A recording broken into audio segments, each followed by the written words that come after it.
going live. How about once more with feeling? How's Yeah. that? This time for real. All right, welcome back to the Writer Brothers. Today we are going to try and put on a new show with new software, such as the growing pains of life when it's time to start spreading your wings and fly. Occasionally you fall out of the tree and hit it and land on your ass pretty hard, which is what we just did. Oh well, it happens. All right, I'm going to reintroduce the guests once again. Gentlemen, welcome back to the show. Please introduce yourselves at the exact same time. Yes.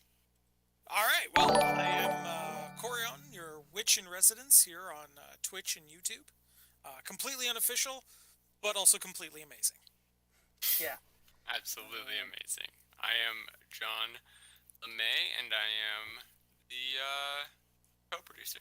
All right, updating a couple of things real quick. All right, today we are going to discuss the latest episode of Severance, if we can, and we're probably going to run a little later since we started a little later. Then we're going to talk about Netflix's somewhat questionable business practices. After that, we'll transition to the latest and greatest in the Halo series, and then we're going to conclude with a surprise ending.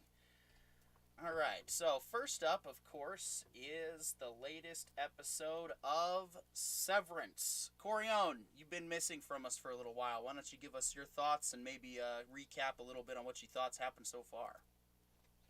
Well, I want to just say that if your viewers will recall, it was here I predicted that we were going to get a innie and outie space, and this has happened. And we are now seeing some of the fallout from that. We have a totally new-ish sort of environment where we've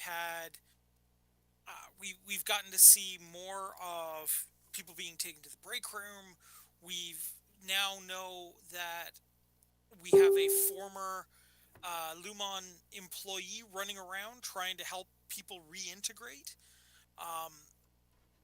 We've got this whole birthing subplot, which seems to be flowing into the main plot.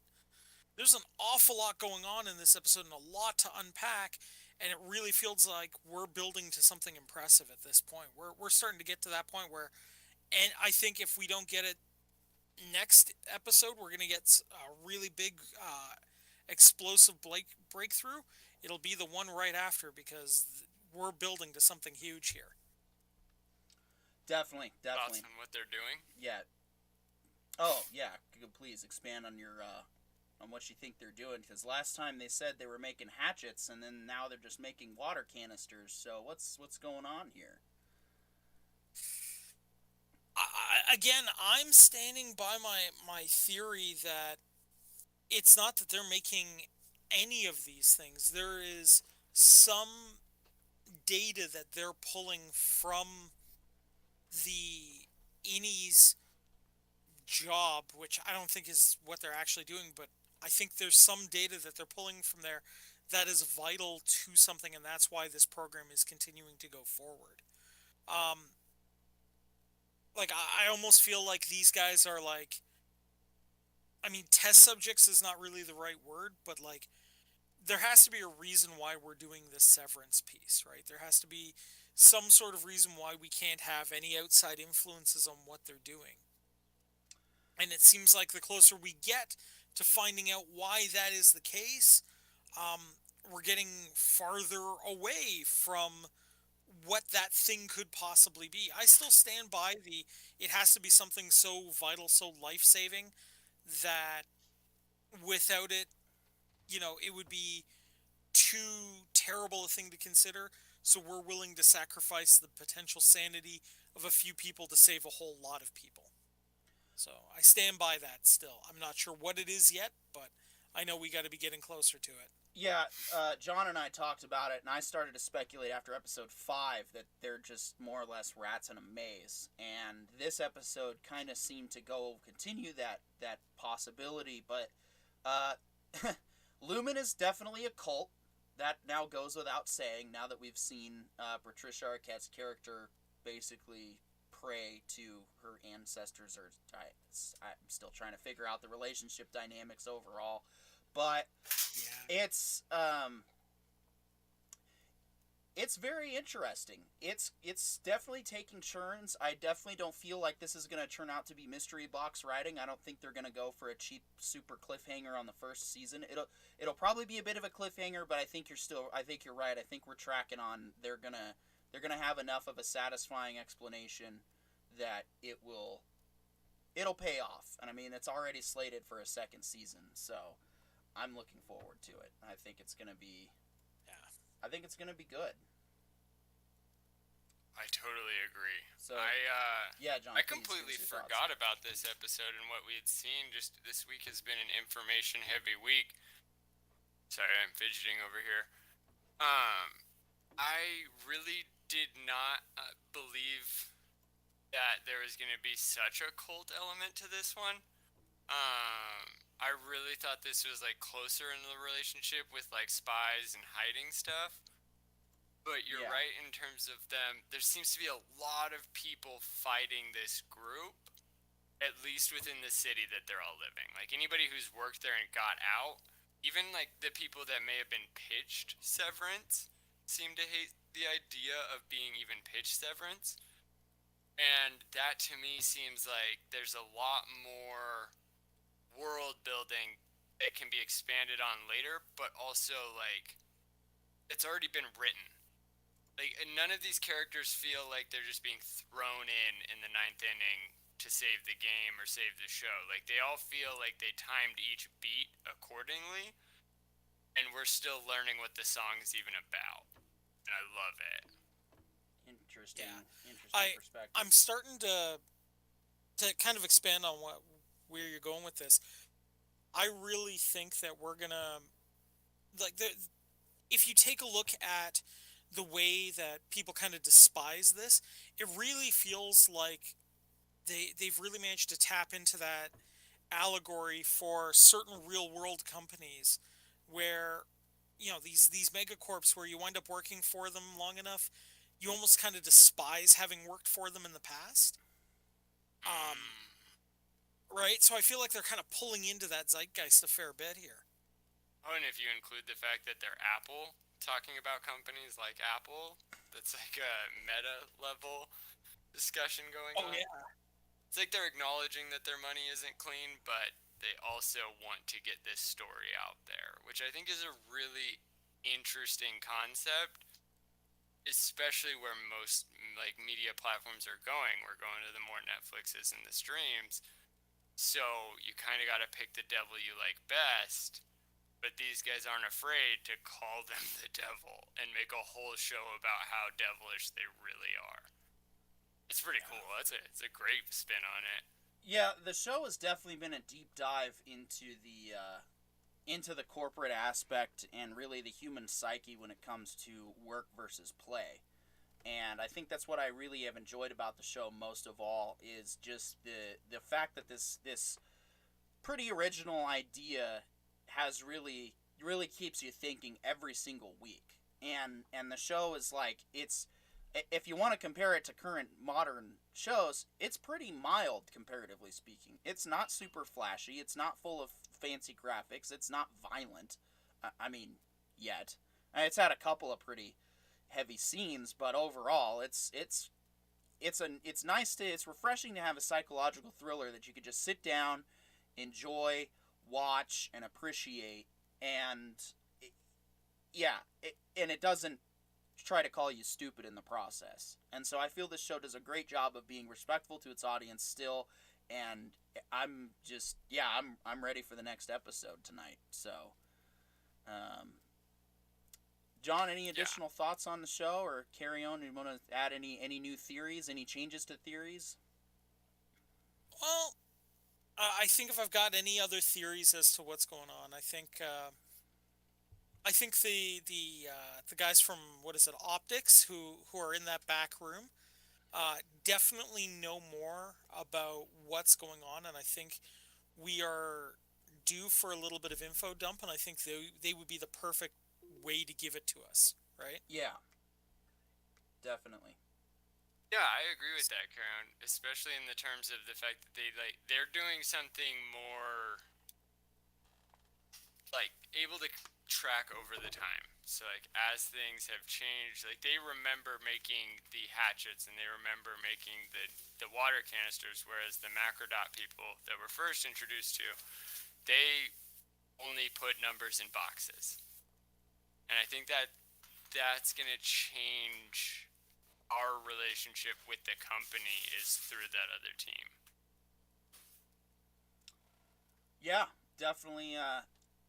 Definitely a lot of good thoughts there. I think I don't really have anything new to add myself. I like where the show's been going. I like how oh man, you can just ask my wife. The endings have been getting so much more infuriating. Just oh my gosh, it's like you're sitting there. You're like, wait, has it been 45-minute credits roll? And you're like, no, I have to wait till next week. You can't just keep doing this to. Well, I mean they can, but come on. I will be back next week to suffer again, but I will be back next week, but man, that's why I like the Deep Space Nine hybrid style of episodic and continuity. You have your cliffhangers, but then occasionally you also have your episodes that wrap up in a bow. And I know that's not realistic for a show like this, at least not right now. But it's just keeps pulling with the emotions. So it's such a good way too. It's like pulling me more towards the individual characters and their lives rather than me just wanting to get to the end. Like I do want to know what's going on, but I also want to know how Mark's doing. Right, exactly. And what'd you guys think? Okay, so the big reveal here was the fact that we are now have been informed that the severance process, the transition from work to non-work, is not automatic. It's a manual transmission. If you paid attention to the scene with Dylan in the closet, you can, for some reason, they have a quick clip of a guy letting a switch flip from on to off, indicating that they don't necessarily, it's not a proximity thing. They can literally switch them at any time and in any place.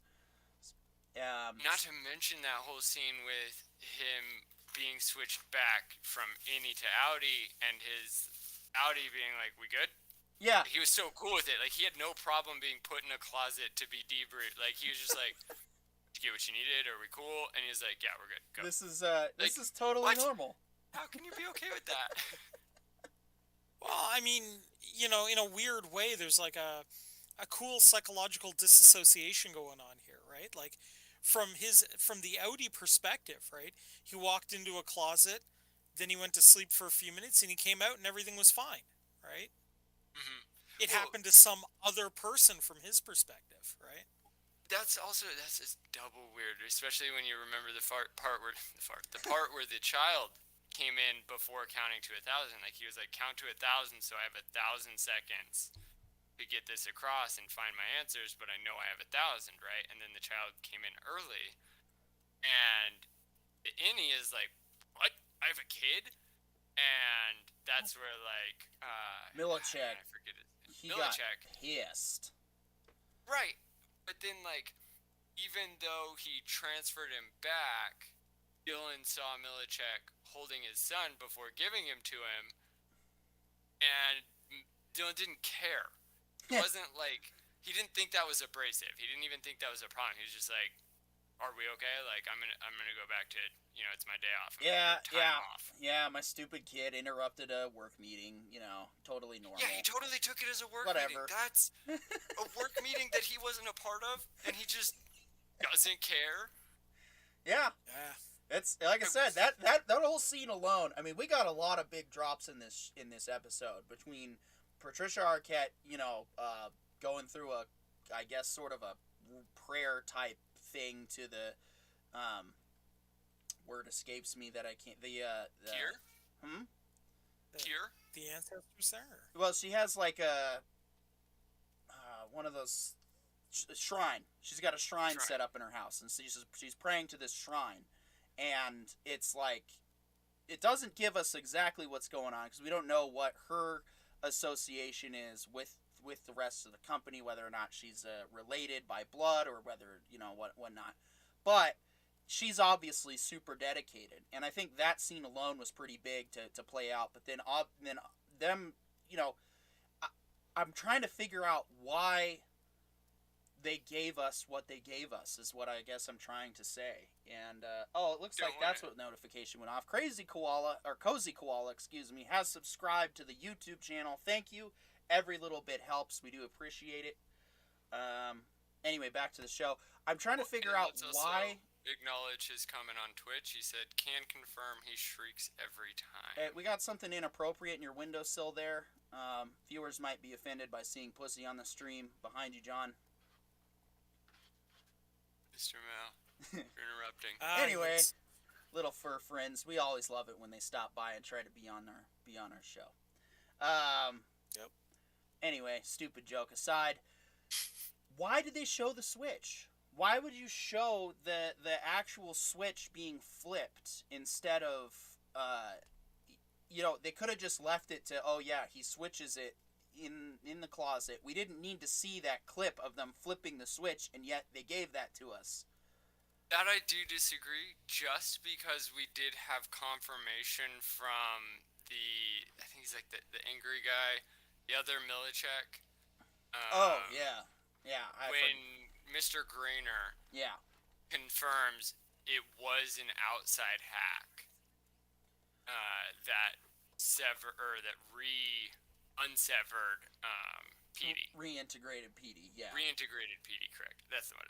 Yeah, and like Cobell is like, she gets that confirmation, and so I think that's kind of why they had to show us that little piece, was because like, oh, it is the microchip. Like, definitely the microchip. Like, if you thought it was hypnosis, I thought it was like with the elevator dings and all that stuff. Like, I thought that was the thing doing it, but it turns out maybe the ding is to the operator to go, boop, we're changing over. Like, Mark's in, he's dinged, and so that Gotta changes flip him a over rather switch, than it yeah. being pure hypnosis. So I feel like they killed a lot of theories in that one scene without actually killing any speculation. Yeah, they definitely they revealed how the technology works, and it's I just want to make sure, check in from last week, John. Do we have any copyright infringement emails yet for showing a trailer? TBD, That's as of now, no. okay. Also, I don't know if we're getting sound on it, so we should be We should. doing all right. Yeah, no, it's transmitting sound through. Oh, I just have it all turned off in my head. Ears. Smart.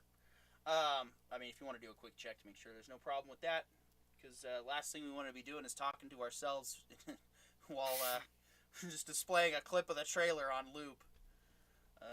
But I think we've more or less covered everything for Severance. Yeah. Unless anyone wants to any final thoughts, any anticipation for tonight's episode? Well, like I said, I think we're going to wind up with a bit of an info dump from the other team.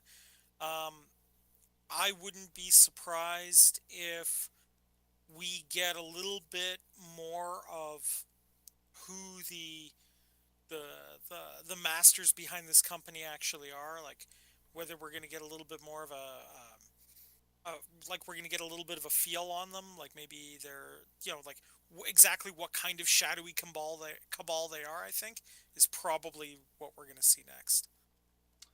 Yeah, it's definitely starting to get those weird implications, but we'll see if they're actually, totally evil, or if, as you suggest, it's just going to be some kind of weird moral gray area. It's very compelling and a very thought-provoking show. All right, well, transitioning to shows that or to companies that have since lost their glory, so to speak, or are tanking their glory. Netflix has decided that they're going to decide who you're allowed to share your content with, specifically outside of your house. Now, while I do understand that times are tough, inflation's really taken its toll on the economy, especially here in the United States, certain adjustments have to be made, service prices go up, it's the natural order of things. However, I would like John to weigh in on his thoughts on this practice before I get my thoughts. No major corporation has actually suffered due to inflation, especially this current round of inflation right now. Every company is reporting record profits this year, including Netflix, due to, stay-at-home orders, lockdowns and stuff like that.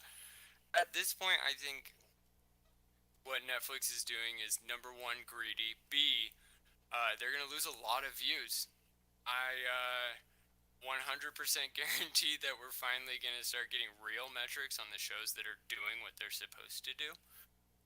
The ones that actually are good. I think because people are willing to, share the things that they can afford with each other, family ethics, being part of a camaraderie or a tribe or a community. I think Netflix has finally succumbed to corporate greed. Or, in the words of corporations, appeasing the shareholders, even though the only reason the shareholders trust you is because you were running the ship in the first place. And now that you're appeasing them, you're ruining your audience. And if Netflix wants to do that, that's fine. But at the same time, like, everybody knows every way around it.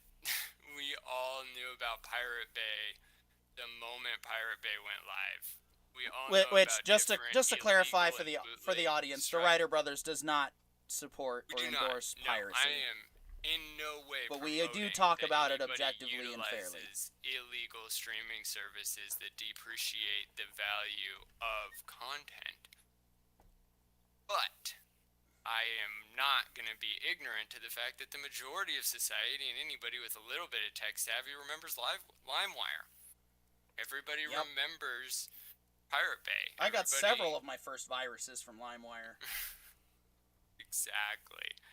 And that's what Netflix is sending people to. Like, they think they're going to, like, people are like, oh, they're going to lose competition to Hulu. No, they're not. Hulu's not going to gain all the loss that Netflix loses, whatever loss may come. And even Netflix may not lose a substantial amount.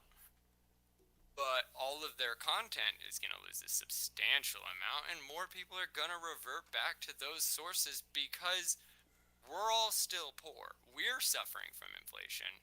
Netflix isn't. Netflix hasn't lost $1. Netflix has been underpaying its employees for the entirety of Netflix's existence. And they're already dealing with labor strikes from writers' unions, their tech departments. The majority of their people no longer believe in their stand-up credo of work for the company until the company makes money, because the company's had record-breaking years year after year, and now the production departments are actually saying, no, you have to pay movie level rates if you want us to make you quality movies. And Netflix is trying to, skimp. They don't want to lose any money to pay people what they're owed. They want everybody to keep paying them more. Carry on. Great. Please weigh in. Or don't. Yeah. I think you're pretty much on the right path here. I mean, let's be honest, corporations exist for one reason, and that is to make their shareholders money. Shareholders expect to see more money from this quarter than they saw last quarter. The problem is Netflix has run out of available subscribers. So they've got two options. They can either make more money from the existing people by raising rates, which they do, or find ways to convince more people that are already on the service to spend more with them, which is what they're trying to do by, saying, well, if you've got Timmy and Bobby and they're away at university, well, they have to get their own accounts now. So I think they're desperately trying to continue to show record profits year after year. And I think they've lost sight of providing a good quality level to the consumers so the consumers want to stay, right? Which is ultimately what you need to do. And the rest of it is, like, there isn't a security system or restriction that a smart person can't bypass. And you're going to see people, all you do when you make things harder to solve is you build better people at circumventing it. So I have a feeling we're going to see within, a month or two, some mad lad is going to come up with a brilliant solution to whatever countermeasures Netflix is using to prevent sharing. And then that'll go live. And Netflix will wind up spending more money to try to countermeasure the countermeasure. And ultimately, they're going to lose money by fighting their consumers instead of embracing them and trying to provide really good quality stuff that people are going to want to buy. Yeah, and what's really sad is they could have easily worked a solution for this that would have benefited the consumers while also gaining their money to share the household accounts.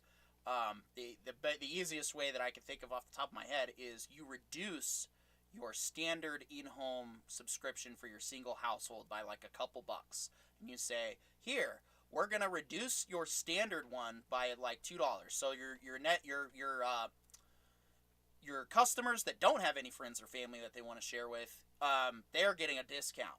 So now you're making them happy by giving them a discount. And then you're saying, but for a few bucks extra, we're going to make it easier for you to stream to other households and share your account, so you don't have to worry about, click all the traffic lights in the bot setup screen, as an example of all the bypasses, that they'll streamline everything, they'll make it easier. All you have to do is pay a few bucks more. So then you're giving because then while you are taking away a feature that already exists, because this is the ultimate problem with Netflix, this sharing feature has already been what people have been paying for. Well, what they're doing by changing it is they're saying, okay, here's the thing. If you just have the regular plan and you don't want to share your account, guess what? You're getting hooked up with a discount. Whereas if you do want to keep sharing your account, well, you have to pay a few extra bucks to keep that service going, but we're also going to improve the process. We're going to make it easier for you. We're going to make it smoother. And even whether or not they change anything doesn't matter. It's all about the presentation to the customer. Now, as we've discussed, the customers, I've already seen memes all over Facebook and Twitter going, to paraphrase the orcs from Lord of the Rings, looks like piracy's back on the menu, boys. And that's exactly what's happening and what's going to happen and how it's going to continue. And so I get it. We get it. We're not stupid, okay? Yes, it'd be great if we lived in a world where we didn't need money and currency. I would love if there was some system we could work on, and maybe we can in the future. But in the meantime, this is what we have right now. Companies have to make money. We're not mad that Netflix wants to make money. We're mad that they want to take away features that we've already had to make money. And that's why you're going to get more resistance. As you pointed out, Carry On, it's just going to get worse and worse. And eventually Netflix's quality is going to tank because they're just going to spend so much time and resources trying to get the countermeasures in place so people don't bypass their systems. And it's like, you could save so much money by paying for quality market research. You put out polls, you put out research to your user base. You say, hey, what do you love most about Netflix? Hey, how would you feel if we upgraded our stuff, but in return, you got to pay a little bit more to share with your friends and family. You got to do market research. Netflix has the 5-star rating system. They've had it before. They have the thumbs up, thumbs down feature. It's on all of our TVs, phones, tablets, all of that. In terms of like Nielsen boxes, Netflix is the ultimate Nielsen. It is in and of itself a producer and a aggregate data collector, or a data aggregator. And yet they're acting like their only way up is through raising the price of their most basic services. Why don't you raise the price of letting other people put their content on your show or on your channel? Why don't you work with vendors and distributors to set up contract deals where they don't necessarily only come in for one season, one episode, one series, one movie, and instead they come in on a case-by-case basis and more act as a consultant to other groups, and then you can have more group working, I get more people working together doing more. You can renegotiate contracts on the business side, you can do more, and you can even, you could fail your shareholders. Like, that's one of the most misconstrued ideas that most businesses seem to run today, is that like the shareholders deserve to be made happy, yet consumers, the one that actually give you the money, the real contiguous money, like in the case of Netflix, they made $29 million this year just off of streaming revenue. Could you share real quick with the audience what your source is that you're reading this information? Yeah, Netflix is 10K, which can be found Netflix Incorporated Form 10K, which is the document they have to file annually to the IRS. All you have to Google is Netflix 10K, and it's the first or second option on that search window. That's what I pulled up here. I can Bless you, even, Carry On. Yeah, I see that. But thanks for Thank you. not transmitting. and in the operating income, it only costs $6 million for their operating income. Their operating margin is 21%. To put that in perspective, the fashion industry operates on 1% returns. Netflix made $12 million in revenue this year, and that was from the additional membership. And just one more thing, I'm gonna find out who or how much their CEOs and board take in shares, so that we know for a fact that when they say shareholders, they mean themselves. Because, as we know, it's a common policy in American corporations for CEOs and boards to invest at least half of their earnings or take half of their earnings in shares. So, let me see. So while you're looking for that, I was just going to say, one of the things that you brought up really well was, it seems like they're only interested in the next quarter as opposed to the long term. If Netflix really wants to make this for the long term, they have to plant the seeds for the trees that their kids are going to be in the shade of, right? Like, you have to plan much longer than just the next fiscal cycle. You have to plan for years and years in advance. And that may mean doing something, similar to what you were saying, Petey. Maybe announce, okay, with this tier of service, you get this many simultaneous connections. Whether that's in the same house, across the country, across multiple countries, you get this many simultaneous connections for this account. And then if you want additional simultaneous connections, it's this much extra. I mean, I don't think anyone would disagree with that if they announce what the current allowable amount of simultaneous connections is, and then say this is how many you're getting. Because then we have an idea of what value we're paying for. Exactly. Absolutely. Oh, go ahead, John. Oh, no, you can. I just wanted to say absolutely. Oh, sorry. I thought you had your information pulled up.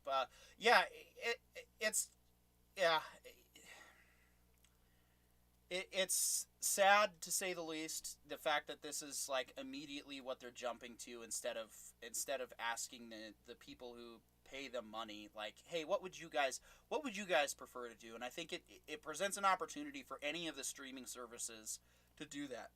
I mean, Apple TV, to their credit, is $5. That is nothing for most people, even poor people. That can be used as toilet paper. It's not super expensive, and that's one of the reasons why I don't mind keeping my subscription, even if I'm not actively watching their show, because it's like, oh, $5, I'm not watching anything. That's $5. Like, it's that sort of, for me, that American complacency starts to kick in, because it's like, it's $5. Do I really want to go through the hassle of canceling it? Because then I'm going to have to go and restart it when a show starts, and that's like extra steps, and I'm actually kind of saving a little extra time just by leaving the subscription up. But also, I kind of like some of the stuff that I'm seeing on Apple TV. We may have to start another show soon. But anyway, it's that kind of easiness that I like about Apple TV. It's those types of business practices that Netflix could look into, maybe even discounting their stuff even more, to just, oh, you want one profile? $3. Oh, you want two profiles? $7. Oh, you want profiles outside the house? $20, or just as a rough example.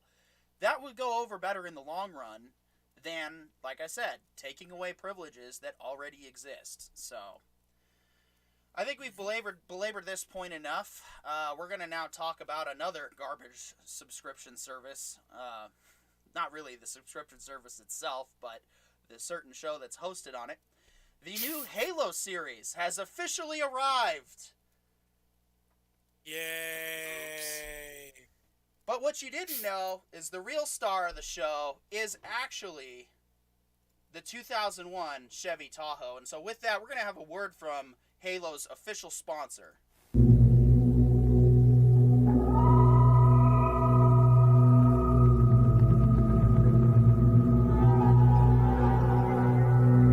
Introducing the all-new Chevy Tahoe, now offering a third row of seats that's light and easier to handle than anything else out there. It's nowhere near anything. The new Chevy Tahoe, like a rock.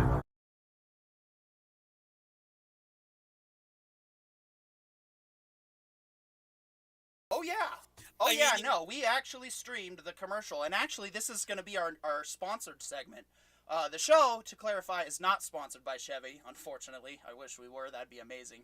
But this 2001 Chevy Tahoe is available, was available 20 years ago for at a low price of $24,000.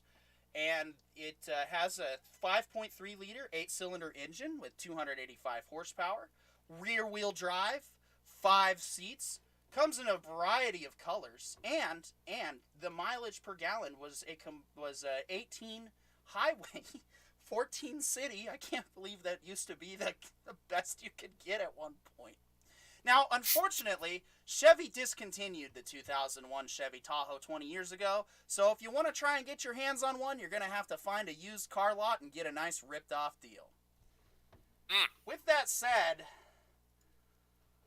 let's get into Halo. John, you go first, because you are a bit more... Just you go first. As far as the other live actions are concerned, these were the most realistic looking elites. As far as which game did they try to, I guess, gain the most momentum off of, it was Halo Reach, the one that killed the entire franchise. I wouldn't say that. I don't know if anybody thought about that. Reach was the last one. Five. There was Halo 3 ODST, and then Reach showed up, and now we've got 5 and 4, Infinity. And then 5 and Infinite, yeah. Yeah, and all those showed up as like a recovery. Like Reach killed every good thing Halo had going for it. Even ODST, which took the time to give you the chance to experience the non-Spartan life of operators other than Spartans, the ODST people, orbital dropship troopers. Orbital drop shock trooper, yes. There we go, orbital shock trooper. And then we go to this, which was based on supposedly after Reach, even though Master Chief's first ever wake up. Okay, so let me clear the air real quick. The show actually, to its credit, which isn't much, takes place in an alternate universe. So it's its own story separate from the games. It takes place in what they call the Silver Universe.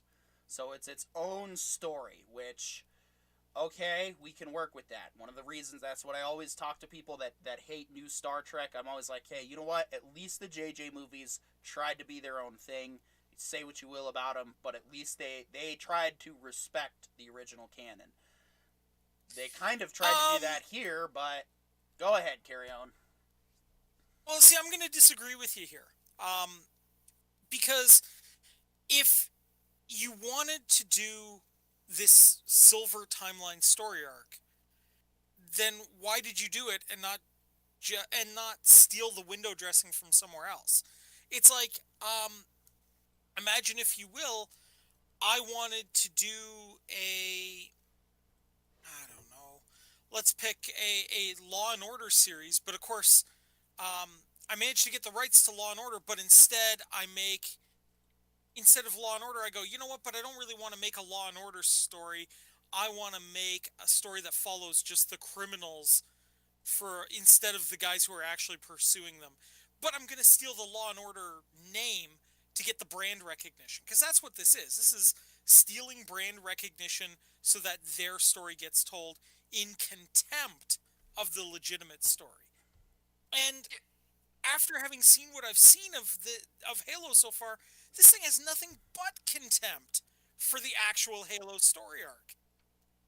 And if I wanted to see somebody taking the for lack of a better term, taking the piss out of Halo, I'd watch Red vs. Blue. Right?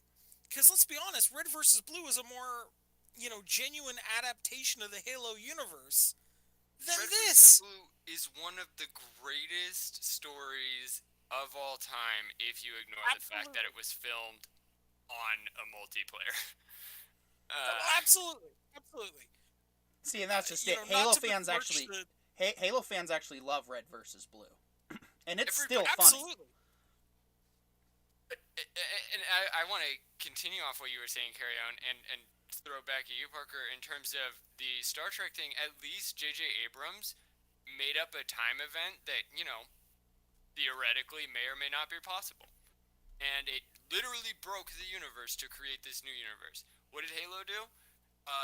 They screwed up John 117's call sign, which is actually Sierra 117, and they named Sierra somebody else. Like, they gave somebody else the call sign Sierra, S. It was S117.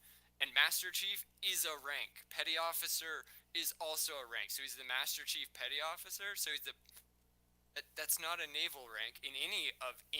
It is. Navy It is. Ever. Yes, it is. Master Chief Petty Officer. Master Chief Petty Officer is yes. It's a rank in both the Navy and the Coast Guard. I'm gonna take that back then. I would think a Marine would know better, but then again, you're a Marine, so it makes sense. Anyway. I thought Master Chief was an E8. Now we bust balls all the time here. It's not We just have to. one-sided. I mean, it's the only way to have fun, especially with. So wait a minute, just so I know, which branches of the forces am I hanging out with here? Coast Guard. The Marines So we've and got the a Marine. Coasties. Marines and the Coast Guard. Okay, so you guys can agree that the Air Force sucks. Oh, absolutely. Everyone hates the Air Force. Okay. Except Good, for the good, people 'cause, in it. Well, Sorry, did you say Chair Force? Yes. It's a big joke in my family because my dad is Army, my mom is Navy, and the one thing in the relationship they could ever agree on was that the Air Force sucks. And that's why, as my act of youthful rebellion, not only did I bring an officer as a date into the NCO house, but it was an Air Force officer, so I was the rebel in my youth. Yeah, and I mean, for the United States Armed Forces, it's actually kind of a competition between who sucks more, because the Coast Guard has only 40,000 people, so the same amount as the entire force of the NYPD, to put that into perspective, and the Coast Guard always has this shittier budget, whereas the Air Force gets all the new toys, but they're the youngest force, and so it's like, okay, who really?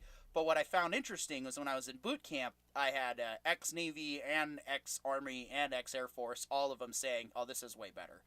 So, it's all friendly rivalry in the end. Armed forces are armed forces. But, yes, the Air Force, I even have a friend who's in the Air Force, and he knows, he's like, yeah, I don't, we sit around, unless I get to be a pilot, I'm not really going to, it is what it is, But to transition back to the show, this is what, and you are so right, Carry On. This is theft of property. This is theft of ID. This is just shameless branding over a crappy sci-fi show, because I'm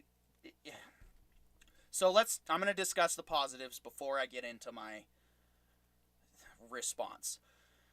First of all, the visuals are great. Okay, you know what? I'm really getting sick of saying the visuals are great and stuff. Okay, you can have the best visuals in the world now. Doesn't matter anymore. I don't care. What I do care about, though, is the music. And aside from that garbage opening theme, the rest of the music was actually pretty good. And I liked it. And that's all I have nice to say about this trash pile. This show... I will actually argue the first 20 minutes were not terrible. Oh, I was pissed right out of the gate. The second, fair enough. Second that and this is why, and I think I'm going to piss you off by pointing this out, and I'm sorry for that.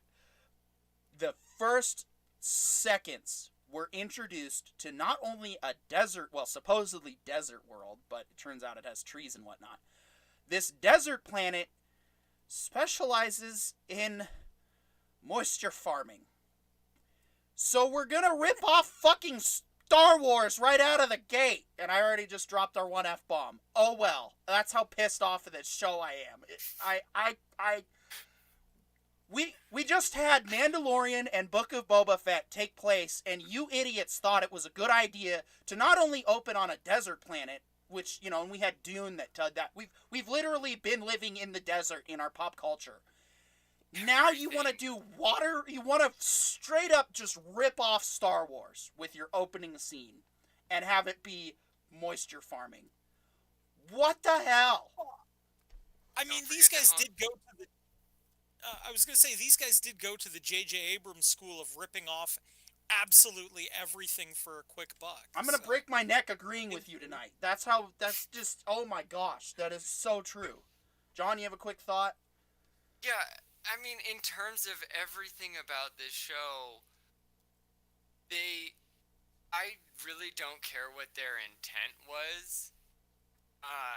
The sentiment from the writers, 100%, like, just proves to me that they don't care. They didn't even watch. They didn't even play the They literally games. said they've never played the games.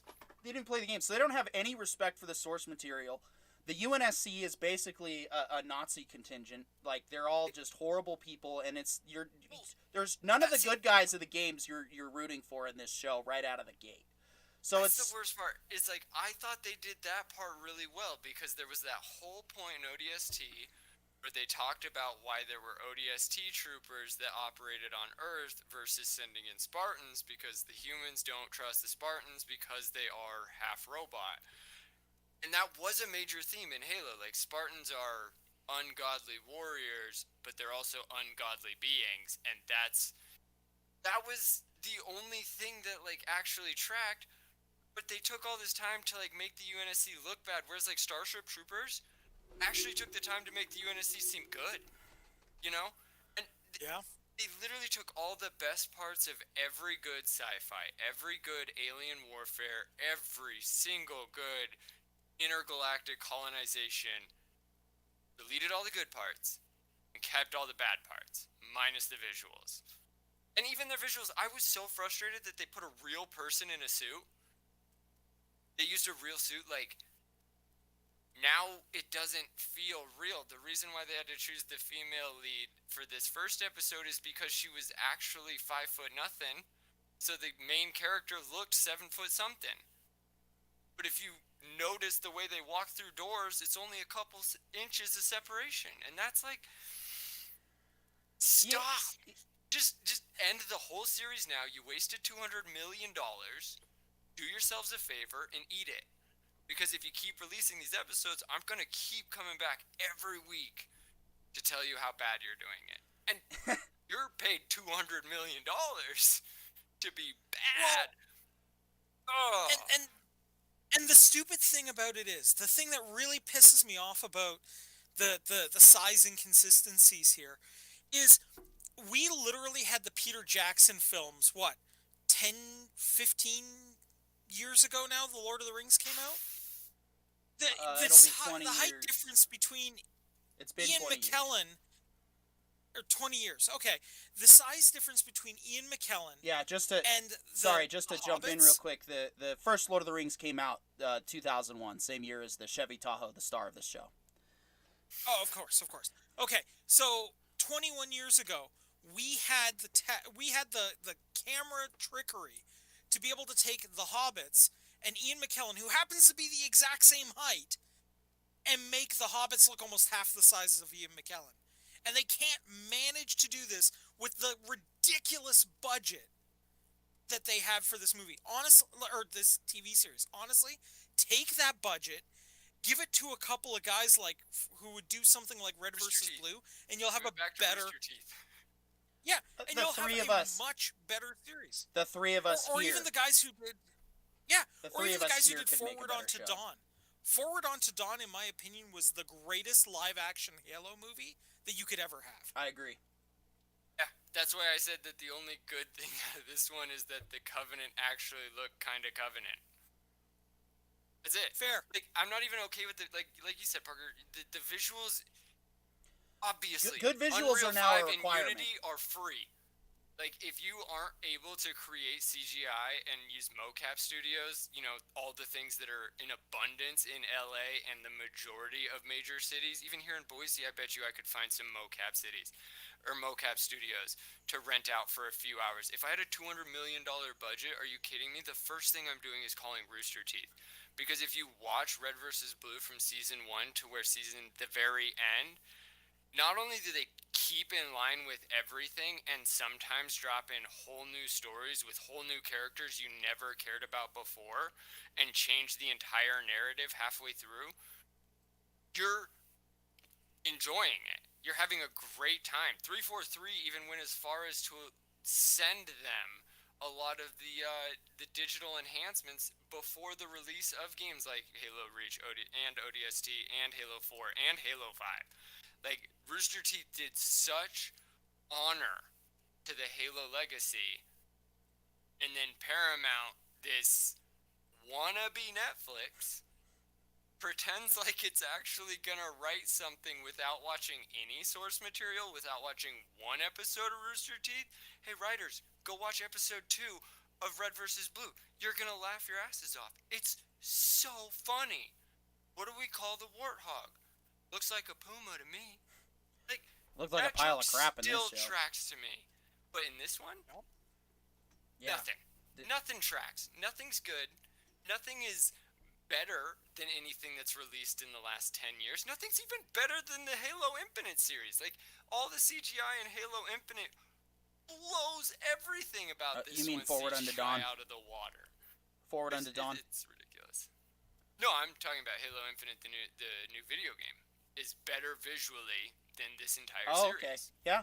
Yeah. That's a thought. Because Master Chief is still, almost as big as a Covenant, but significantly bigger than every human. Yeah. So Whereas in this one, they just got rid of all the humans and put him next to a Covenant to pretend like he was actually big, rather than, CGI and mocap, which they used for the Covenant. well, and for me watching this show, it just got progressively stupider and stupider, and I was like pausing it and looking over at Hannah, going, "What's so they have full AI control over the ship, and supposedly they're supposed to have full control over Spartan 117. Okay, not only do they have full control, it's like seamless control across light years of space to remote pilot and remote control everything. This technology is not science fiction. It's straight up magic fantasy garbage. So if you have this magic turn fantasy down his garbage oxygen. that has like perfect resolutions on everything, and you got holograms and you can literally see and manipulate, why are you even bothering with people at that point? Why Yeah, not why just aren't you use literally remote just piloted grabbing drones? The Xbox controller Exactly. And going to war? Exactly. Take John out of the suit, put a robot in it, because that's clearly what you want to have anyway, is just things that you can manipulate and control that don't require the human element. And that is like, that shows me that these writers don't even know what they're writing. They don't see science fiction as you're supposed to write. When you do proper science fiction, when you do this stuff like Star Trek and even Star Wars, the point of sci-fi is to, yes, have that, look at this cool thing, look at hyperspace, look at warp drive, it helps you travel. But guess what? Look at what warp drive can't do. It doesn't just, you hit a button and you're magically wherever you want to. No, you're limited at the time that you Magically can... cutting through Star Destroyers? Right, exactly. You can't do that stuff. You have to work within the limitations of your technology. This technology... You have to create limitations. This technology feels like it's just going to change to whatever the plot needs it to. And by the end of the movie, I felt that my intelligence was so just mistreated. Because it's like, this isn't sci-fi, there's nothing scientific about this crap. It's blatant rip-off fantasy of an already established show. And all you had to do was get the original scripts and just use those. You didn't even need Play to 100 hours of the video games. Yeah, no, it's a sci-fi drama with, and then of course, the ultimate sin, which I had hoped they were going to avoid 100%. Which just, I get that they were trying to go for like humanizing him in this scene. This was the wrong way to do it. Okay, the fact that he got naked in episode 1 is already a Betrayed problem. everything. And I'm not watching the rest of this show. I'm done. We're not covering, like, after this broadcast, I'm going to post clips and whatnot, but then I'm done talking about it. I'm over it. I'll play the video games because I love the games, but I am not watching the rest of this show. I'm not going to feature it on this show. I don't want to feature it on this show. Obviously, that's not my final decision, but I'm already over it. I hate it. I do not like this. I hate this worse. I would rather.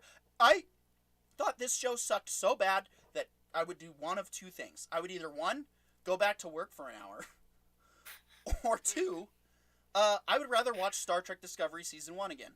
That's how bad this show is. It's worse than Discovery Season 1, which, yeah. That takes work. It almost does. It's almost like they purposefully vandalized the franchise with this show. Like, I don't know if the writers are that incompetent and stupid, which they are if they haven't played the game, or if they're intentionally they treat the audience like you're a bunch of idiots with their magical do everything technology. I want to quote Giddy Comey on IMDb reviews. He gave it 1 out of 10 stars. The subject is just why. As a fan of the Halo games, this series is just disrespectful to the legacy of the Master Chief. So good this series is not canon, why would they think it's a good idea to show the Chief's face in a series first instead of the games? In every game, that was one of the most fake hype outs that everybody got me with as every new Halo came out. It was like, if you beat it on Legendary in one playthrough, you'll get to see his face. Yeah, and that made me play Legendary, that was the urban myth. even though it's impossible. And but that myth is what perpetuated all the next games. Everybody wanted the myth to come true, even though it never did. And what do? They cheapen it. On it. They dropped their pants, took a fat shit on it. Yeah. That's all this show is a steaming pile of shit. And I mean, we've had those discussions, Carry On, you and I especially, in our other respective channels, such as Overlord DVD and some of our other friends there that have talked about it. And yeah, we talk about, okay, they shit on it and whatever. The thing about it is, you can actually find some okay aspects in those various things, or I can at least bring up alternate perspectives. Like, Discovery Season 1, to me, was at least okay, and you can pinpoint the point in that season where the show takes a nosedive. This show is crap from the beginning, as I said, from my perspective. Right away, we're ripping off Star Wars, and it just gets worse and worse from there. And then it's like, oh yeah, we're gonna kill this person. It's Article 72. What is an Article 72 that it's so standard for you people? What is this? These aren't. I now don't even care. Generals are just walking around announcing it. Yeah, right. We're gonna, murder of a citizen. We're gonna murder a rebel citizen, and it's like so.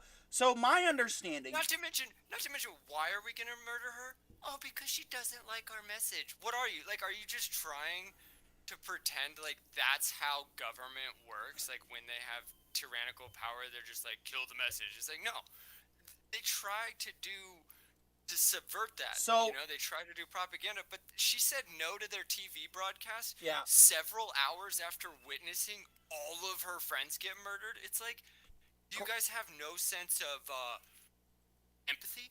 Corione, I know you got a thought. But I want to quickly touch on the one aspect of the. I lost my thought. Go ahead.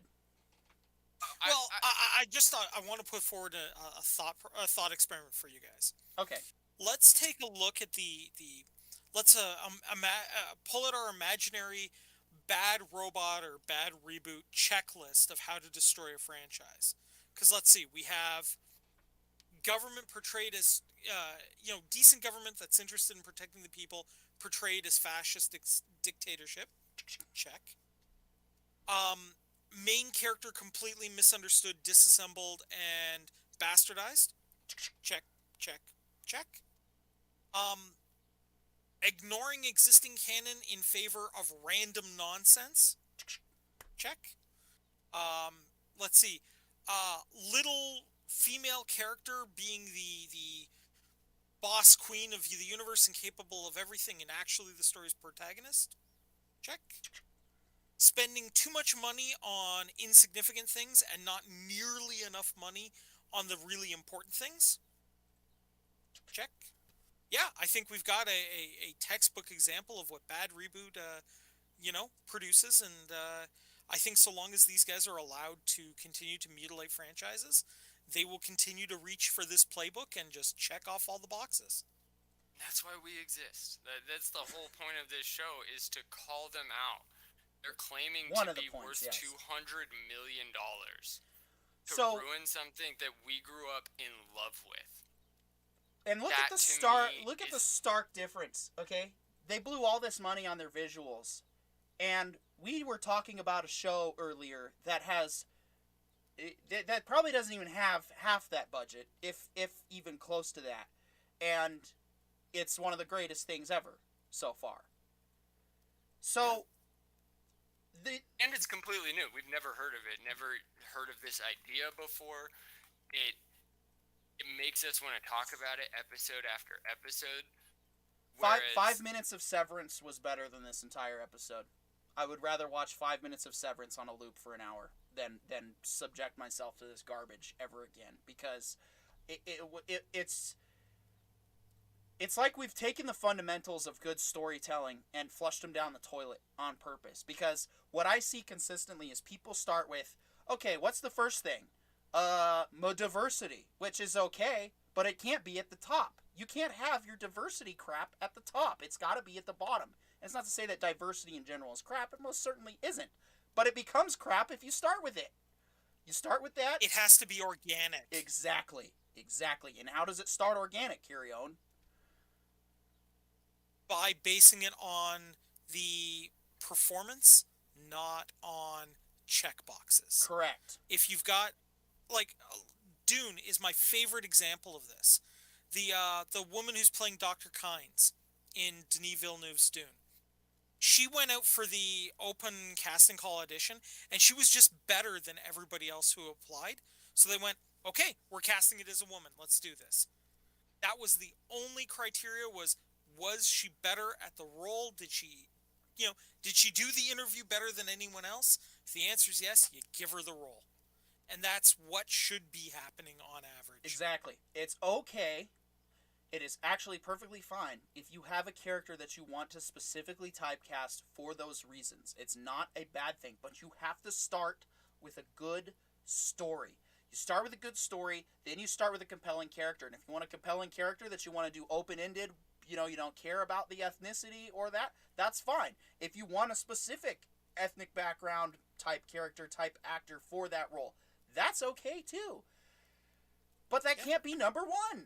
You cannot. Number one is story and characters. I would say they are both equally important, because without either of those, you get this. Yeah.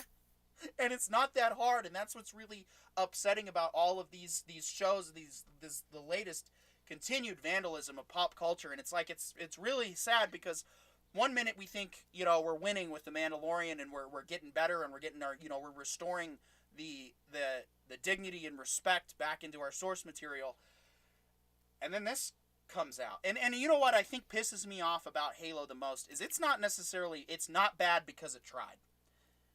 It's just terrible. It's horrible. And I can't think of any way to say it anymore, because it's like it's everything about it is just awful. Well, here's what I would invite anyone to do. There's a movie called The Man from Earth.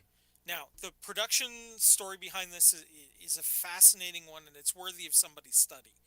But the basic premise is it's a science fiction story, but the basic premise is that this guy, he's didn't show up for his own retirement party, and the other professors at the university came to his home where he's packing up to throw him the retirement party he didn't have. And during this retirement party, the person who's retiring puts forth a thought experiment that he's actually immortal. How would he go about proving that to them? Now, it's highly implied that he is actually immortal and was part of some very interesting parts of history. But that entire movie was shot in a 2-room house they probably spent more money on the budget for the actors' salaries, and they got like all B-movie sci-fi actors to do this. So they probably spent, I would guess, $5,000 on actor salary, and that's about it to make this movie. Like you could have bought this movie probably for the cost of a used car, like to make this movie. I guarantee you it has a better plot than this Halo. And if you watch that movie and then watch this, you will see where the budget went, and it wasn't a story and it wasn't a plot. But you will also learn how to write good sci-fi with no special effects, no anything other than quality writing, and a decent premise. Sounds like Severance. So, Couldn't agree more. I don't want to be a negative Nancy. Every episode there's something to complain about. But in terms of like one of the main motivations for starting this show for me is that like Halo has always been one of my favorite games. Star Wars is definitely one of my favorite series of all times. I've watched almost everything on Netflix worth watching, especially in terms of fantasy and fiction, in multiple languages, whether it's Japanese, French, or Spanish, or English. I love sci-fi and fantasy. I love even just the attempt, like if it's bad. Like in the case of Rooster Teeth and Red vs. Blue, it was never broadcast as this super quality, we're breaking the business, we can actually make a good film in Halo's multiplayer. No, it was just a bunch of guys on YouTube that then became one of a pretty large grassroots company that actually made quality content that respected its content and its original source material the whole time. And for a company like Paramount Plus, it goes back to what I was saying to Rockstar last week. If you're gonna say you're the best and you're worth $200 million of investments, loans, salaries, people's labor, don't. Because you're not. Like, this company is just pretending like they know what's best for society because what? They read or watched enough Joe Rogan to think they understand how to influence the modern crowd. Joe Rogan doesn't even know what Joe Rogan did.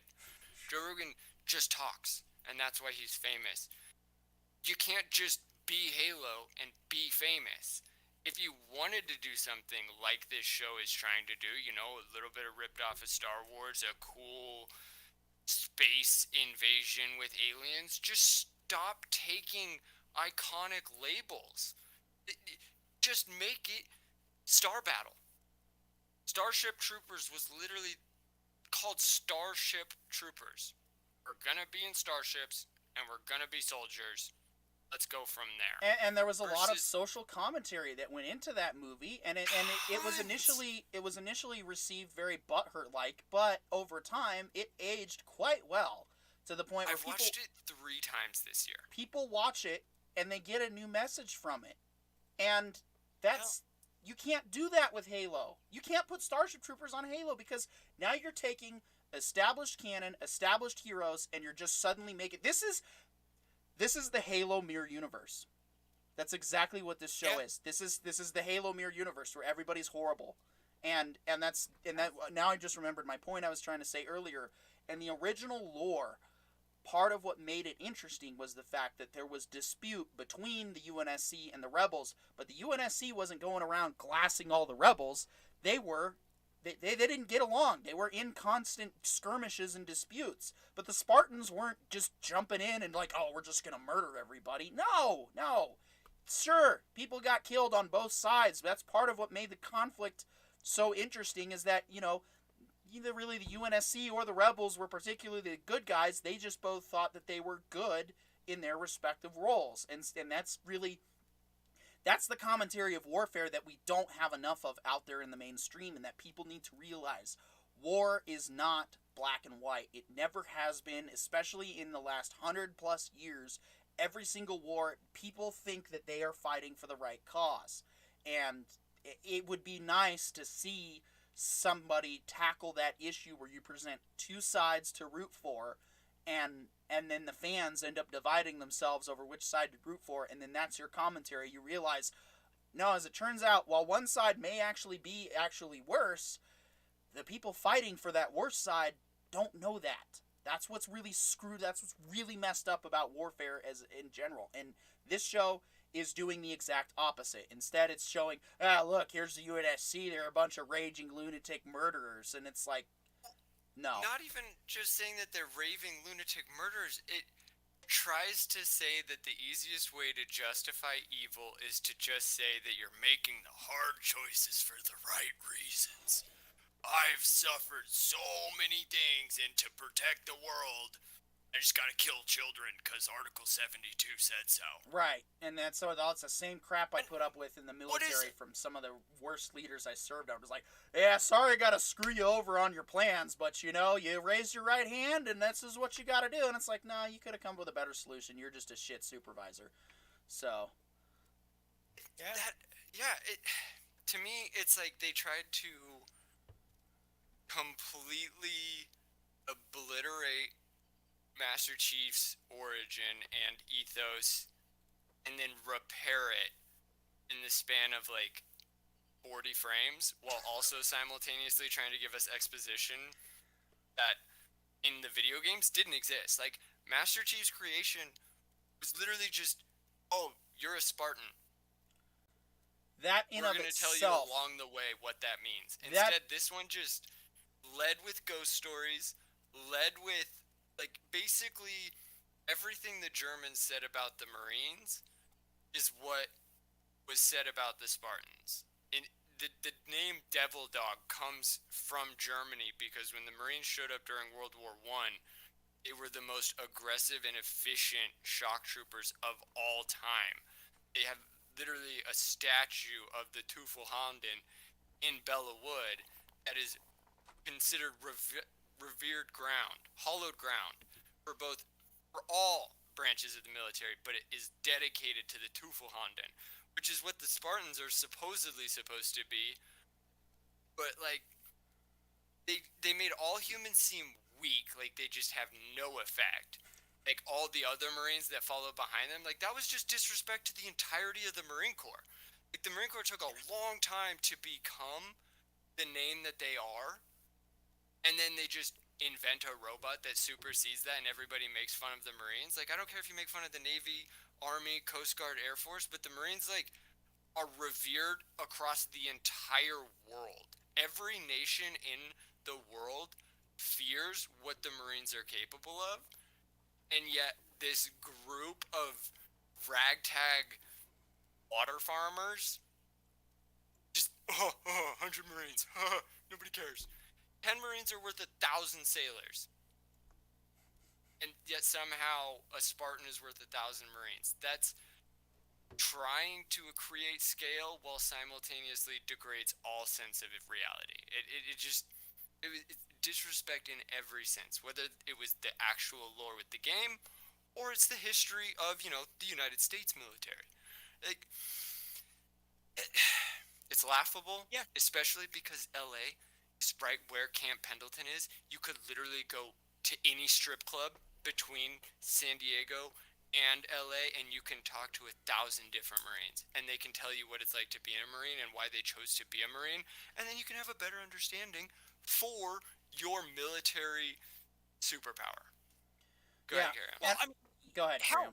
Even just read the book, the actual book, Starship Troopers. The book Starship Troopers would completely annihilate the logic. It's literally the counter argument to everything that happens militarily in the Halo series so far, because there's a great line in it where one of the guys goes like, well, why even have mobile infantry, which really, in my opinion, is more or less Space Marines. Why even have it when you can just nuke places from orbit? And the response is simple. If the baby does something wrong, you don't behead it, right? You use appropriate levels of force to deal with appropriate problems. That sums up what the Spartans were about the whole time. We can send in one guy to deal with the head of terrorist organizations among these rebels and solve the problem instead of risking, good, solid troopers that we're going to need if a major conflict breaks out, right? These guys are designed to be special forces. These are your SEAL team. These are your weapon for surgical maneuvering, right? So, yeah, you don't behead the baby when it, starts crying. So that, one, right? Two, the mobile infantry in the books really is kind of in that level of Spartan level special operations kind of group, because they go in, they attack a specific target, and they get out of there before anyone realizes what the heck has just happened to this city, as like the opening scene of the book. So you could learn a lot from those tactics. And the last one is later in the book, when the main character is actually becoming an officer, they take you through officer training school with him. And they talk about the history of the world and why a fascist government came together in the first place and why it's still in place. And they present a simple solution to why a fascist government is there. It's because it's working. And if it didn't work, it would have been replaced by something else that did work. But because it's still working is why it's there. And if it wasn't working, it would be gone. Because it would fail. And we've seen what happens to failed governments even today, right? Hell, how many years ago did we see the fall of the communist Russia? Because it wasn't working. So they replaced it with a democracy. Whereas communist China is still technically working. Right. So there we go. Depending on your status, sure. So, well, John, the argument... Go ahead. I was going to say, so the argument of the... why, you really can't have an evil government lasting as long as the UNSC would last, because it would get replaced by something that wasn't going to destroy its own people. Exactly. And the thing is, and I'm going to take it a step further, while the UNSC is a lot of the culture is particularly based on the United States Marine Corps, the idea of the UNSC was that it was going to be a bit of every world's military sort of marine equivalent force brought into one. And so it's not just an insult to the United States military. It's an insult to every single person who's served, is what this show is. And it's, like I said, so I think we found our book for next week. We're probably going to do Starship Troopers now, or at least at some point in the future, because it's, I don't know if that sounds fun. We'll figure it out, but I'm definitely, this year. Yeah, no, I'm going to quick read that one for sure. Yeah, no, I'll get the audiobook going. But the thing about it is, it's one thing to do that, as we've said, in an established canon, to have that sort of, okay, we're actually the bad guy forces. You cannot do that with Halo. You can't take what is established as the good guys. If you did more morally gray area with it, if you made it more, there was a better way to go about this entire situation, it would have gone over a lot better. Because, again, that was the original lore. The Marines weren't necessarily the good guys against the Rebels, but the Rebels weren't necessarily the good guys either, because they couldn't agree on stuff, so they kept fighting over particulars. And that's not what we have here. Instead, we have the UNSC as a bunch of mass genocidal maniacs.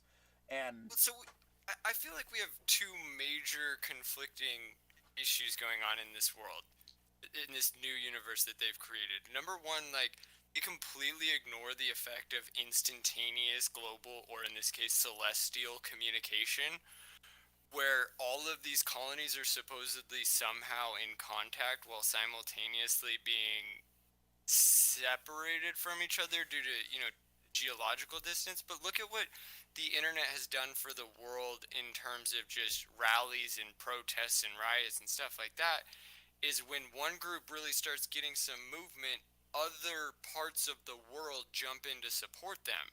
So in terms of, this is kind of got to go back again. The world that they're painting is similar to prior to 1776 America. All of these colonies are pretending like they are the new America. They're gonna revolt and become their own America, and they're leaving Britain. But the thing that made America different from Britain was things like the printing press and the fact that Britain couldn't get there fast enough to actually invade the education systems, actually change the legal systems in real time. Whereas in this case, the UNSC can. In this case, the UNSC could send quarterly dropships of supplies where the people are like, yeah, we don't care about the UNSC, but we're also not going to tell them that because they definitely hook us up with what we need. And we're not going to, like, revolt in terms of, like, who are they fighting? The Navy and the Spartans weren't on planet until they were. From what I they can, just from what I going can on tell, it YouTube looks like they're revolting regularly against saying we're hygiene. leaving? Yeah. Like, their revolt is literally a YouTube revolt. Like, we're not a part of you. Yes, you are. No, we're not. Yes, you are. No, you're not. And it's a circle. That circle can go forever. Just like here in America, there's 1,000 different militias that all pretend like they're not Americans because they bought a compound and now they can, what? Keep mooching off of oil, water, electricity, everything that they buy from American stores. Like, they're still American. They're buying American couch guns, survivalists they're are buying hilarious. American armor, they're buying American uniforms, they're buying them from DMB Supply. They're going camping in RVs. Getting their park passes.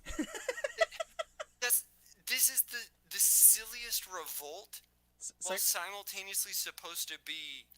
So you're basically saying, you're America? basically insinuating that the moisture farmers are LARPing. Is basically what it is. Not even LARPing. They're literally just complaining on live television, which, wouldn't you just turn off the television? Well, and to UNSC carry clearly your can. metaphor, and to carry your metaphor along, the response from the government to, well, we want our freedom to set our own laws on our own land would be, okay, glass that area. Right? Like, let's call in a drone strike, right? Because that's the equivalent of the response, right? Like, you would never call in a drone strike on your own people. You know what I mean? Like, in your own country. But they have. Like, you're not going to be like, okay, you know what? That little section of Yosemite that they've taken over, nuke it. Yeah. Right? Like, that's the kind of ridiculous response that we're seeing here. Which it goes back to my point about why not have everything controlled by drones if that's all you're going to do anyway. If you have the capability to have perfect real-time signals sent across light years, oh my god, this show is so stupid! You have the capability to send signals across at way faster speeds than you should. Why are you sending people at all? And then, oh yeah, the ending where he touches the thing and it, shuts down their technology, but then revives the bird. That was like, yeah, alright, cool. Why is there a human suddenly a major character in the Covenant? Like, they respect her? I don't even care to know at this point, but go ahead. I was going to say, like, they're ripping off Gaius Baltar all of a sudden from Battlestar Galactica? Thank you. You just pissed me off even more. I feel like whoever invested any dollar into Paramount Plus or Halo, the pile of garbage that what are they called? Burn pits of Afghanistan, that it is. Y'all lost all your money. There's the denial is probably going to be the most entertaining thing to watch from all the fanboys. They're like, "Oh, I love it. It's amazing." It's like, which is fine. You're allowed to like things that I don't. It's just if you're a fan of this show, you were never a fan of Halo, and you never understood Halo at all because Halo actually took the time. Even the Reach was a terrible game because they accelerated technology. I gotta clarify that's kind of our own personal opinion because a lot of people in the fandom do actually legitimately like Reach, and that's so it's more of a divide on Reach than carry on. I will say that I enjoyed the gameplay of Reach. Oh, I wasn't a big fan of the story, but the gameplay was fantastic. I can agree to that. But if you track this story, Reach is going through a very similar thing as Madrigal is in the start of this series, and supposedly Reach was Madrigal before Madrigal suddenly showed up and becomes Madrigal. Whereas Reach, it took the time to show these Spartans invading sovereign nation or sovereign territory, and while everybody thought the Marines were there for some kind of like, we're gonna take out the insurrectionists, So you gotta Spartans were clarify. mostly worried about the geological damage that was occurring to the total planet. So And so the Spartans thought maybe it was insurrectionists because they had no idea whether or not the right, Covenant and was so existed. to clarify the gray area in the canon universe, part of the gray area with the insurrectionists and the UNSC is that the civilians caught in the middle.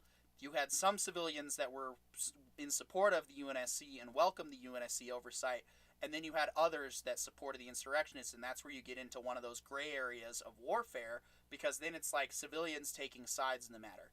This was clearly all civilians and all farmers and all rebels were on the same page against the UNSC. There wasn't enough of that gray area told. It came off to me like the UNSC was just the evil invading force, and at that point, like, okay, speaking logistically here, if you have a whole planet of people that hate you, you leave. Or you genocide them. Those are your options. You don't just stay there and try to force your rule. At that point, you kind of have to pick up and go or become psychotic murderers that we're all going to hate anyway. So that's ultimately my problem with the show is they don't do enough to explain the gray area. They don't do this doesn't do not I'm sorry, I can't anymore. They don't do enough of anything. And you're absolutely right. Look, no force, no military on the planet has ever been able to rule by strength of arms alone. Not for a long period of time, anyway. Maybe right? get 10 years. Not forever. Literally, the entirety of the Persian Guard was stolen children, re-educated to love the Persian Empire so that they could then exact its will. Continue, Karen. Yeah, I was gonna, and so I'm just saying, like, look, we're even seeing that play out, right? I mean, take a look at what's going on right now in Ukraine. Western Europe or Ukraine, right? Yeah, like, take a look at what's going on in Ukraine right now. What, the Russians think they're going to be able to hold Ukraine? Like, no, you're never going to be able to hold Ukraine when you've got babushkas with AKs that are deciding that they don't want you on their lawn. Like, no. They don't even want the Ukrainian government on their lawn. It's never going to work. So you could have the most advanced, highly specialized, mechanized force in the history of man, and there's still, if you don't have the populace's own interests at heart, then dudes with sharpened sticks are still going to jump you in the middle of the night while you're taking a pee. It's just how the universe works. And the fact that they are that divorced from the reality of what real conflict is, it really should tell you, like, where the writers' brains are at, and it's if not they even in have their any own skulls. That's if they even have any. Oh, I would definitely think they have brains. I would just say that they took none of their brain power to study anything other than. I type words on keyboard. I'm good writer now. No, they became writers to write whatever they chose to write, and they got hired to write this game. And this movie, series, TV show, it's everything you're not supposed to do. Every writer knows for a fact if you're gonna take from somebody clearly else's not universe, every writer. you have to respect that universe. Oh no, they knew. I'm not gonna let them get away with ignorance. Okay. Like, they legitimately said they weren't gonna play the games. They'd never played the games, but they knew the games existed. And if they took even 1 hour of any writing class ever and done any form of rhetorical analysis ever, they would have, studied their target audience, studied the old audience, studied their tried and true, studied what they were working with. Halo left so much room for literally any other story. You could have had any story about any other Spartan. Which one did you pick? The one from the game you've never played. 10 minutes in, you would have known that his name was Sierra 117, not John 117. It was Sierra 117, Master Chief John. They occasionally called him John, and only Cortana did that because only Cortana knew that. everybody else knew him as Sierra 117 Or just the Master Chief. or Master Chief. And we got nothing. We got no respect to realism, no respect to sci-fi, and no respect to the original authors. And supposedly 343 approved this? 343, I thought you loved your product. Now we know why all of your games are so since Reach. With that, I'm gonna conclude with a phrase that Carrion and I are very intimately familiar with. We're gonna conclude talking about this show and probably never discuss it again on this show, except maybe when it's over. And that is, without respect, We reject. exactly. And so Halo from Paramount Plus, we reject you completely. I already canceled my subscription today. I was so pissed off. So with that, why don't we go ahead and conclude this show with a positive note. One of the other greats of Apple TV / just television in general. This is something that needs to be broadcast on network television worldwide, even if you gotta censor some of the swears. I don't know where to begin with Ted Lasso, and I'm okay with that because what a great show all around. So I'll let the panel decide who wants to fight over going first. I do.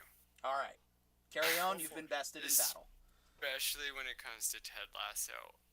I have been longing for a modern representation of what a good person is. And Led Tasso is exactly that as a season 2 joke for all my diehards out there. I'm not that far along yet, okay? I kind of figured it was going to come up.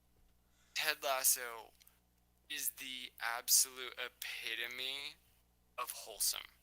The character, the show, is the epitome of how a wholesome person should handle an unwholesome world. Every single time he is attacked, berated, literally chanted wanker at by an entire nation, he still goes, it's not why I'm here. It's not what I came here to do. It's He not even what I looked like wanna do. him, It's too. not who I am. He's my inspiration for a lot. He is the definition of what a good person is, and he's the definition of a great leader. If you want to embody any leader, Ted Lasso is the only leader worth embodying. He not only relies on his team, but he makes his team rely on his team. And he teaches his team that no matter what you're dealing with, you can deal with it differently. You can be better. And not perfect, not saving the universe, not even, dude, they're playing football. And he's Soccer for those in America. American. Specifically the United States. I teaching forgot. Canada says it football. wrong, too. He's an American football coach who came to Britain to teach or to coach soccer or football as they call it, and he was hired because the owner thought he was a joke. And the whole series deals with that from his perspective in terms of him showing them that, yeah, he's a funny person and he can make a lot of jokes, but he's not. He's just a good person. I love Led Tasso. Well, That's on. I haven't seen the series at all yet, but from what you guys are saying, it sounds like something I really need to watch. I would think as a you know, Canadian you would have been naturally drawn to it, but that's what I get for running on stereotypes. Well, you know, I'll be honest. I do love a good game of foot. I tend to follow Real Madrid, and I do follow the Bundesliga. Yeah. But and you know, but then I also watch Green Bay, so you know, there we go. But I like the concept, right? I mean, like it sounds to me like we're talking about a fish out of water story, where you've got a legitimately good guy and he's dealing with the super fandom that will occur in any major sporting unit. Like they could have put this in cricket for, you know, for terms of where they took him. And it still would have worked because the concept is, let's take a decent, um, let's take a decent man and fish out of water him and see what he does with that. And I love what you're saying about leadership there because it's really true. The best leaders may put their team first. They put the guys that they're managing before themselves and see themselves as the backstage crew to them being the rock stars. Yeah. And because they're willing to do that, they get more out of their people because those people believe in them. And that sounds like what we're getting here, and that sounds fantastic. Yeah, one of the best commanding officers that I ever served under on a ship. She was basically, she wasn't like Ted Lasso, personality wise. I mean, kind of, but specifically to her leadership style, that's how she was towards us, the crew. She put our needs ahead of what her aspirations were, and in the end, we ended up smashing records for cocaine busts. And because she treated the crew with such respect and actually gave us rest time, honestly, I have no regrets about the time spent for those 2 years that she was my commanding officer. She was amazing. And so, yes, I'm glad that at least somebody is putting these values out there, because when I was starting out on my military career, I thought that leadership was about control and power, and I was going to rule over people. And I since realized that that's how people like Hitler happen, and I was like, okay, so maybe domineering over people is not the right way. And as I continued on in my career and I got to serve under this awesome person, I realized leadership is service. Leadership is putting your people before yourself and getting them what they need to function. And that is exactly not only what this show does, just on that perspective with, an American football coach having to teach a soccer team, or a British football team, I should say. It's also everything else that he handles in life. It's all the other struggles, all the other points of contention that he has to grapple with, and he just does it with a smile on his face and does his best to just stay positive. And it's very encouraging because it's not unrealistic at all. I've seen people that do this, and I myself, I do try to be this way. I'll never be Ted Lasso. I'll never be anything like him. I'll never have his charisma. I'll never have his capability or his patience. But you know what? As far as having TV characters, idols go, as I've always loved Perry Cox, and I still will keep Dr. Perry Cox from Scrubs high up there on my list because I can relate to him in a lot of ways. But Ted Lasso is really the person that I would like to try and be in my own way, of course. I don't want to, we're all going to, shave our beards and have the same mustache and have the same manner. No, that's not the point of the show. The point of the show is to take his traits and to try and apply them in your own life, and to try to that's what I had to remind myself when we had our technical problems earlier. I'm like, maybe we should just cancel this week. Maybe this weekend. I'm like, no. What would Ted Lasso do? Ted Lasso would be like, I love that. And that's where yeah. So we're definitely gonna carry on. Please make sure you watch all of this before the third season. I think you have a few months. I think July is when its third season drops, because we're definitely gonna be covering this show. One thing to add I want to add something to both of your guys' points real quick. Carry on, for you, the thing that he does the absolute best is none of the show really actually includes soccer. There's like maybe 10 actual minutes per every 3 episodes of in-game footage, whereas the rest of the show is about a coach being thrown coach situations and dealt with as this wholesome character. So it's not only a representation, but it's more of a how-to manual. And that's where I come to you, Parker, is like, you're wondering if you could ever be Ted Lasso. By season 2, at the end, you'll see exactly how hard it is for him himself to be him. Absolutely. He isn't this wholesome guy because the world respected him. He isn't this wholesome guy because his own life respects him. He is him because he thinks that is the only person to be. and the quality and the good nature and all of that stuff. There are many episodes in the series so far even where he handles some of life's most troubling situations and he's not okay. No. And he doesn't act like it. No, and he doesn't pretend. That's why. He just that's why I said, and I mean, I don't want to spoil the show too hard because not necessarily and he walks away. Yeah, I don't want to spoil the show too hard, not necessarily just for Carry On's sake, but for anybody watching this and who's considered watching Ted Lasso but hasn't gotten into it. I mean, it's a very real and raw show in that regard because it doesn't, it's not denial. His positivity is not denial. His positivity is raw and it's real, and his drive, it's his reasoning that he chooses to be a better person. And so I'm in awe that not only that this show even exists, but the fact that it's continuing and that there's still more, and that there's I believe there is a third season coming out. Hopefully it's this year, but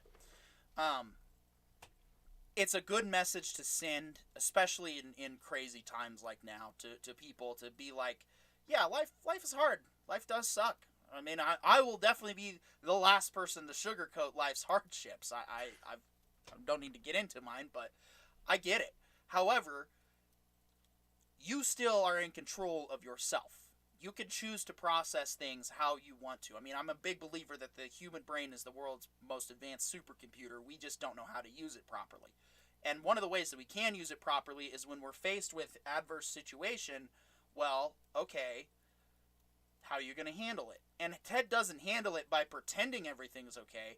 He handles it by accepting that everything's not okay. And that, I think, is extremely tremendous. I mean, I wish I had this show back in 2013 when I really needed it. But, it came at 2020 when the world really needed it.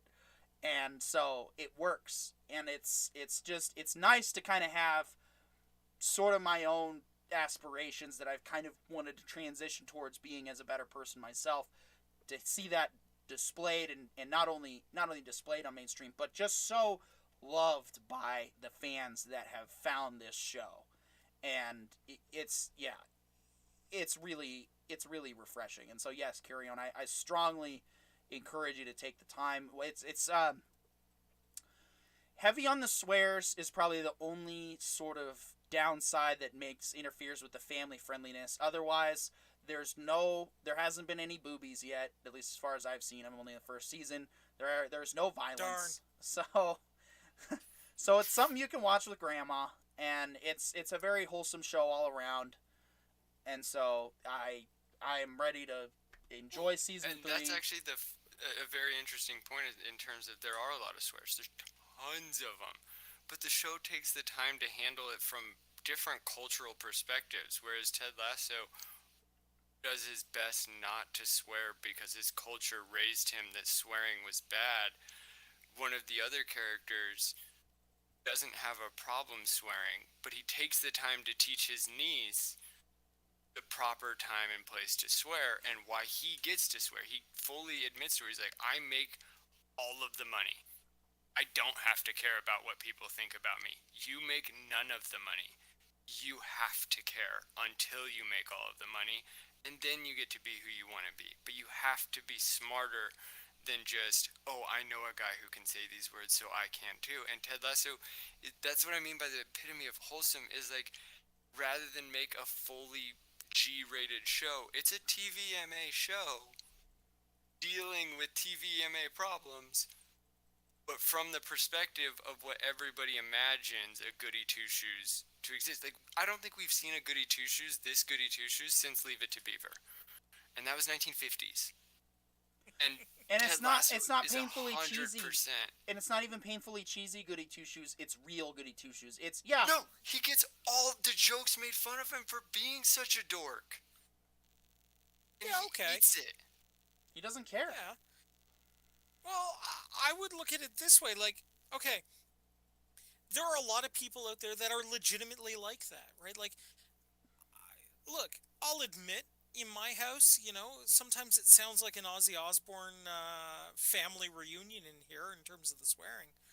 But there are things that we don't allow in the house. Like, we don't say, in my house. Oh, I hate that, right? Like, because the hate is what we're not. You can swear to express yourself, but when you say hate, that's where we have a problem, right? I actually can agree with that. So yeah, so I understand that. I respect that, right? I respect anybody who's going to say like, yeah, I admit that there are problems in the world, but that doesn't mean that I should descend to that level of, well, I'm just going to be mean, nasty, vile, and despicable because, the world sucks sometimes. Look, we should all be trying to be better people. And if we're getting somebody on TV who is doing their best to be a better person, despite what's going on around them, that's a wonderful message. That is the kind of thing that I want to show my kid. So, yeah, this sounds excellent. Yeah, I think you're gonna you guys love it. Sold So me. worth it. So worth it. Yeah, no, it's why I decided. We had our segments kind of figured out, and I said, you know what, we're gonna close out on a positive note, and I figured what better way than Ted Lasso, which I just started watching. I know it's not. Well, we don't do total relevance here, as you know. It's just at least one thing, and if we have other things, we can discuss them too. But we also like to talk about other good stuff that maybe we've either just discovered or will discover, especially as we do books. But with that, we are in the final 5 minutes of our broadcast. We do have a follow-up broadcast scheduled. We're going to try our second attempt at Casual Filth, so fortunately we will be cutting it short tonight due to our technical problems, but that is what it is.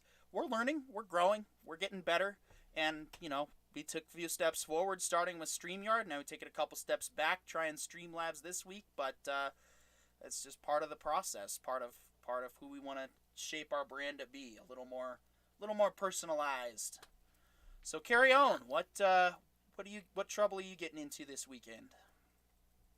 Well, this weekend I think I'm going to be watching a new TV series, but other than that, I'm actually working on some custom 3D print work that I've been asked to do. I'm kind of I'm a member of the Transformer toy community, and I'm going to be printing some replacement parts for some friends. Right on. That's so cool. Right on. Yeah, I love that. John, what do you... I'll actually bring we got down a one demonstration. of the guys here. Yeah. Meet my little Cylon analog here. Oh, dang. Did you print that whole thing yourself? Yep, this is wholesale printing. Wow. And if you take a look, the joint on this guy's a little loose, so I'm going to be reprinting a new joint. That's awesome. That's some impressive craftsmanship. Yeah. Well, thank you. Thank you, gentlemen. Well, thank you for sharing. I mean, if you want to, put your product and plug your stuff all the time, we're about promoting more independent content on this channel. That's primarily what we have set out to do: restore respect into discourse, and also promote good stuff, and also call out bad stuff when it's time to be called out. Like that series I'm no longer talking about. John, what are you getting into? To all my Twitch streamers and anybody who loves Borderlands, I think I'm gonna get into Tiny Tina's Wonderlands this weekend. I'm so stoked. I watched the Before You Buy on Game Ranks. Shout out to Game Ranks. It looks so fun. It looks like a cross between like Pokemon overlaid with actual Borderlands mixed with Elden Ring. It seems like the very comic book version of Elden Ring, which just feels like a nice break because I've been enveloped in Elden Ring. I've been dreaming about Elden Ring. It's getting obnoxious, but I'm so stoked for Tiny Tina's Wonderland. It looks exactly like what I wanted it to be. It seems to take the better parts of Borderlands and now create a whole new concept. It's not going to be following the Vault Hunters. It's going to be, I don't know. It looks fun. I'm excited. Right on, right on. Well, I'll be working my normal boring job this week because I have a normal boring job that requires me to work. But it's only part-time. The rest of the time, I'm probably going to be making improvements on this show and playing some... I don't know what I'm going to play this weekend. Maybe continue on the march through Final Fantasy 14. It's quite an interesting quite an interesting take on the MMO. It's pretty standard, similar to WoW in a lot of ways, but also has its own unique nuances. Wish it had some of the convenience that Black Desert has, which we'll be pulling up in about 30 minutes after this stream concludes. We will be starting up Casual Filth Episode 2, the casual stream for casual gamers. Anyone's welcome to come hang out for that, and we're just going to chill and make some new characters and just talk about whatever we feel like talking about. But with that, thanks for watching. Thanks for coming back despite our hiccups. We will be back next week at the same time. Hopefully we'll have it more figured out. My name is Petey York, reminding you, as always, don't be a dick.